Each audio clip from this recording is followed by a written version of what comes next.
Ola, hoxe imos facer un flipbook. E que é iso dun flipbook?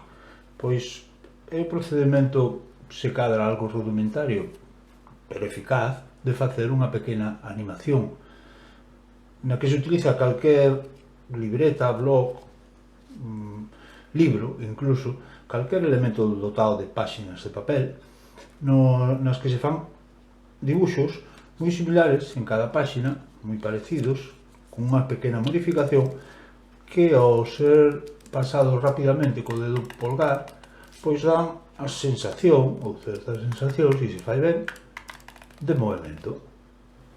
Bueno, e sobre que superficie realizamos o flipbook?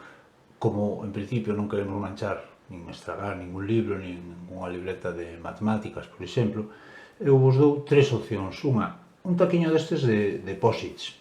Está moi ben porque non teñen tapadura, co cual repasalos despois, pasar os posits é máis fácil, incluso tamén se poden despegar e volver a pagar. Por exemplo, estos que están feitos por separado e logo xuntados, mellor do outro lado que entra a luz. Ou estes, vedes todos estes.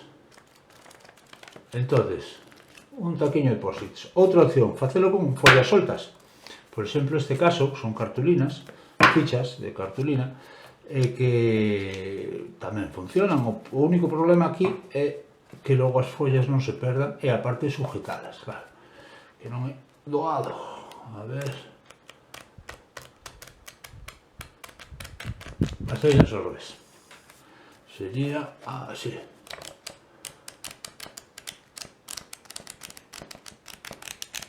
Moi ben. E logo están estes blogs de notas que os hai en distintos tamaños. Así o ideal sería este máis pequeniño, e que está moi ben porque bueno, teñen as follas pegadas, son unhas follas semitransparentes, co cual é fácil calcar o dibuixo de abaixo. Simplemente dous consellos: un, mellor que sean as follas blancas, sin cadrados nin liñas, e segundo, que estén pegadas as follas, non con arame, nin con muelle, nin anillas, sino pegadas, porque así sabemos seguro que non se moven.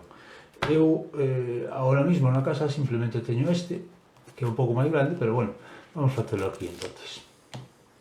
Imos facer o dibuixo. Antes que nada, un par de consellos. Primeiro, esta é unha animación cortiña. Non dá tempo a contar moitas historias.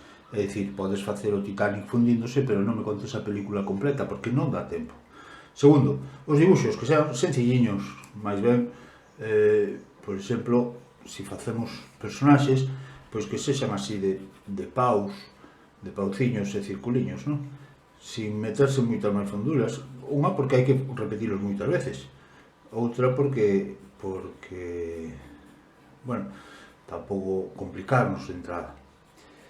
E terceiro, empezar pola última folla. Por que? Porque así, cando queiramos facer o seguinte, podemos calcar. Poñémola encima e calcamos a folla, calcamos os elementos que non se moven ou se desplazan un pouco. Eu, como vedes, estou facendo pois unha rapaza.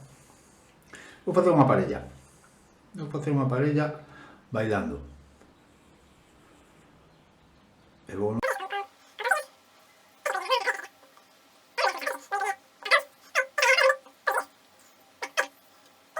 Pois xa rematei o primer dibuixo.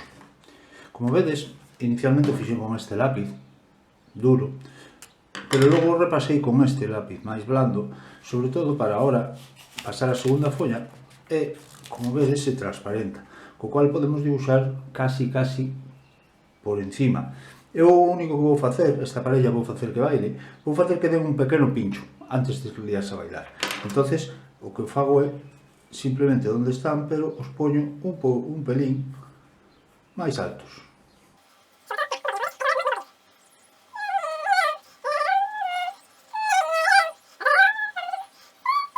Xa rematamos os dibuixos. Agora quedaría darles un acabado.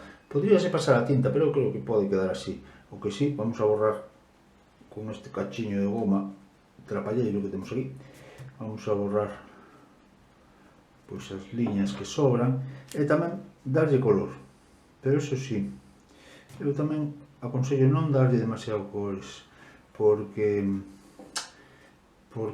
ao final fai que quede confuso se lle dá demasiadas cores, aparte de que hai que repetilos pois dúcias de veces, non? Entón, eu vou a pintar con estes 4 cores, por exemplo.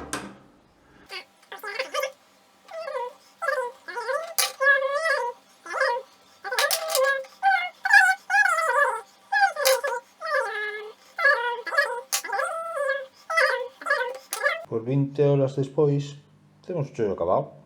Vamos a ver que tal quedou.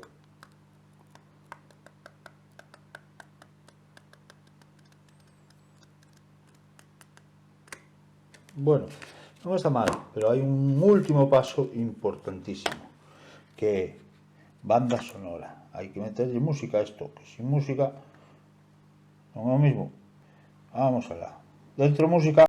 Já te pedi, no instante em que insisti, deixei de procurar, não tinha mais sentido. Se queredes ver máis neste mismo canal, Plástica Pino Manso, hai vídeos de alumnos de películas feitos por alumnos de cuarto de ESO. Buscadlos. Chao.